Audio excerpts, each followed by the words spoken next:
अस्सलाम वालेकुम दोस्तों, तुसीं वेखदे पे हो पाक पत्रकार। मैं तेरा दोस्त अहमद असास। दोस्तों सब पहली रिक्वेस्ट है, चैनल को सब्सक्राइब कर लो। फेसबुक वाले बराबर बहुत अच्छे पेज में फॉलो कर लो। किस बराबर में अच्छी नस्ल की गाय चाहिए हुए बाएतमाद और भोसला परचेज कर सकता है। लोकेशन अड्डा बुंगा हैया, तहसीलो जिला पाक पतन शरीफ। मोबाइल नंबर है साडा 0300 पूरा 8754 743। व्हाट्सएप नंबर भी है जी, लोकल नंबर भी है माशाल्लाह। पहले नंबर अच्छी रेड फ्रीज चेक करो लगाई सी मेरे बराबर मेरे वेखी होनी। 4,75,000 रुपये डिमांड सी। साढ़े प्यारे भाई जिला उकाड़ा तो चल के थोड़ी जी गलबात करांगे फिर करांगे लोग जी। अस्सलाम वालेकुम चाचा जी, की नाम है ਤੁਹਾਡਾ? फैज। तुसीं साडे कोल आए जे बैठ पास की पसंद की चुआई की ओके है? कोई धोखा फ्रॉड हेरा फेरी घाटा वादा चलाकीबाजी नहीं पसंद आई है? 4,75,000 रुपये डिमांड से प्यार मुहब्बत भी किया है इसी तरह ही है। ਤੁਹਾਡੇ सामने नफा भी लगता सी तू और गाहक आए ने दित्ती तो नहीं? तुसीं साडे ते मुतमिन हो, राजी हो? चलो अल्लाह ताला ਤੁਹਾਡੇ नसीब विच करे। कैमरामैन साहब गड्डी नंबर है एक चीज़ करो क्लियर करो। ले चलो जी, फर्स्ट टाइम रेड फिज ने बच्ची अल्लाह ताला भाई नसीब कर जो साढ़े को चल के आए। वीडियो लगाई सी 10,000 रुपये टोकन आ गया सी पूरी।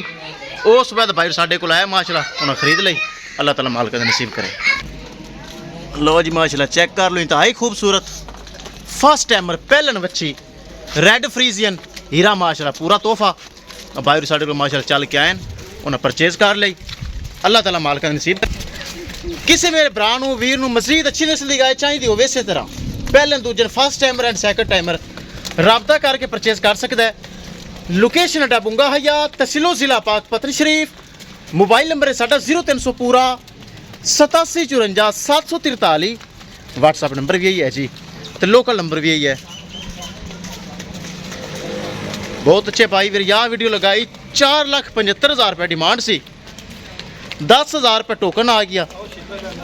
4.5 लाख रुपए दे विच 4,50,000 रुपए दे विच ए माशाल्लाह जा रही उकाड़े।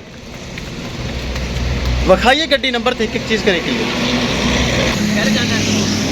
लो पूरा तोहफा पूरा ब्रांड फर्स्ट टाइमर बच्ची माशाल्लाह रेड फ्रीजियन बड़ी चमक भड़क वाली। लो जी डाला लग चुका ने चेक कर लो। लो जी महफूज तरीके से गाय हो गई जी, लोड चेक कर लो चेक कर लो।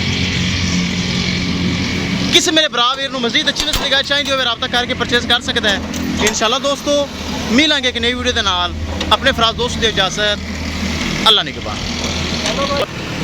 लो जी अल्लाह दे शुक्र।